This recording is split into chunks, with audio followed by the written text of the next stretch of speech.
హైదరాబాద్ ను మించిన మహానగరాన్ని కడతాం. ఎలా కడతాం అన్నది మా బుర్రలో నుంచి వస్తున్న ఆలోచనల నుంచి కడతాం. విజయవాడలో క్యాపిటల్ సిటీని పెట్టడం మనస్ఫూర్తిగా మేము ఆహ్వానిస్తున్నాం. With the location, what has at least 30,000 acres of land, we're saying that please ensure that it is right in the middle of the state. బహుశా ఆంధ్ర రాష్ట్రానికి బహుశా 3 క్యాపిటల్ వస్తాయేమో. ఎగ్జిక్యూటివ్ క్యాపిటల్, లెజిస్లేచర్ క్యాపిటల్,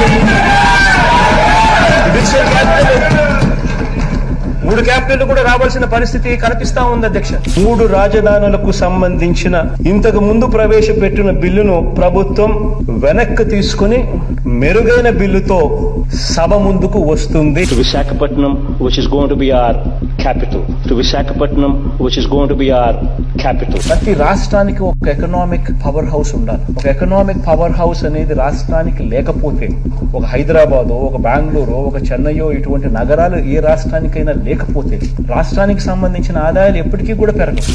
మేము మా ప్రభుత్వం వచ్చినాక గత 5 ఏళ్లలో చిత్తశుద్ధితో రాజధాని నిర్మాణం చేసే స్తోమత మనకు లేదని చెప్పి అన్ని విధాలా అభివృద్ధి చెందిన నగరం హైదరాబాద్ను కంటిన్యూ చేయాలని మా ఆలోచన. కావాలంటే విజయవాడ గుంటూరు మధ్యలో ఎన్ఎస్ దగ్గర నాగార్జున యూనివర్సిటీలోనో లేకపోతే ఒక 500 ఎకరాలు అక్కడ గుంటూరు విజయవాడ మధ్యలో ఎక్కడో ఒకసారి తీసుకుని 500 ఎకరాలు నువ్వు కట్టాల్సిన బిల్డింగ్ ఏదో కట్టు, 500 ఎకరాలు నువ్వు కట్టాల్సిన బిల్డింగ్ ఏదో కట్టు, రీజనబుల్ గా ఏదో సైజులో.